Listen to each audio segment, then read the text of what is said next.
Assalamualaikum warahmatullahi wabarakatuh, sahabat pembatik dimanapun Anda berada. Perkenalkan, nama saya Syarif Fajri SPDI, Guru Pendidikan Agama Islam di Sekolah Dasar Negeri Paliwara 3. Saya biasa dipanggil Pak Sari. Baik, dalam video pembelajaran ini Pak Sari akan menyampaikan materi pendidikan agama Islam kelas 5, yaitu mengenal kitab-kitab Allah Subhanahu wa taala. Adapun tujuan pembelajaran kali ini, yang pertama adalah meyakini adanya kitab-kitab suci Allah Subhanahu wa taala. Yang kedua, peduli kepada orang lain dengan saling menasehati sebagai cerminan beriman kepada kitab-kitab Allah Subhanahu wa taala. Yang ketiga, mengimplementasikan perilaku iman kepada kitab-kitab Allah Subhanahu wa taala dalam kehidupan sehari-hari. Yang keempat, menambah ilmu pengetahuan. Yang kelima, menanamkan sikap toleransi terhadap agama yang lain. Ada satu pertanyaan, yaitu bagaimana cara beriman kepada kitab-kitab Allah Subhanahu wa taala itu. Caranya dengan meyakini bahwa Allah Subhanahu wa taala telah menurunkan kitab-kitabnya kepada para rasulnya melalui malaikat Jibril. Semua kitab suci dan suhuf tersebut diturunkan oleh Allah kepada para nabi dan rasul. Apa perbedaan kitab suci dan suhuf? Kalau kitab suci itu sudah dibukukan, sedangkan suhuf itu adalah masih dalam bentuk lembaran-lembaran. Untuk apa kitab-kitab suci tadi diturunkan? Yaitu dijadikan sumber kebenaran dan petunjuk untuk memperoleh keselamatan dan kebahagiaan dunia dan akhirat.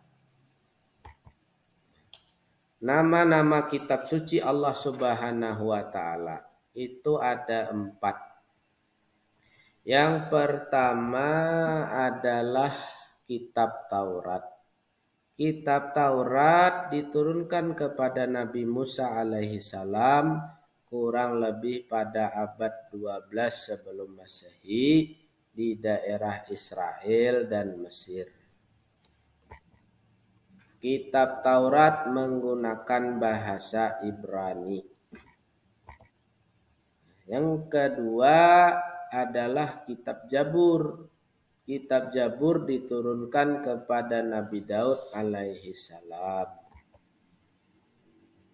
Kitab Zabur diturunkan ketika Nabi Daud menduduki tahta sebagai raja Bani Israel pada abad sebelum Masehi di tanah Kanaan. Jadi Nabi Daud saat itu sudah menjadi raja. Yang ketiga, kitab Injil. Kitab Injil diturunkan kepada Nabi Isa alaihi salam pada sekitar abad 1 Masehi di daerah Yerusalem, Palestina. Yang keempat adalah kitab Al-Quran.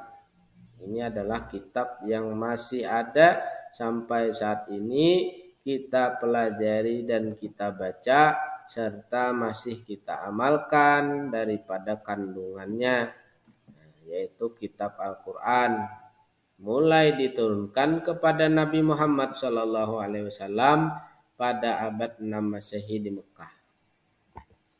Peristiwa turunnya ayat Al-Quran atau dikenal dengan Nuzul Quran terjadi pertama kali ketika Nabi Muhammad SAW menyendiri di Gua Hira, Mekah. Pada riwayat yang lain, Al-Quran diturunkan pertama kali pada malam bulan Ramadan, yaitu tanggal 17 Ramadan. Al-Quran terdiri dari 114 surat, terbagi dalam 30 juz dan 6.236 ayat. Al-Quran diwahyukan selama 22 tahun, 2 bulan, dan 22 hari. Demikian materi yang dapat Pak Sari sampaikan. Semoga bermanfaat. Pak Sari akhiri dengan ucapan billahi taufik wal hidayah. Assalamualaikum warahmatullahi wabarakatuh.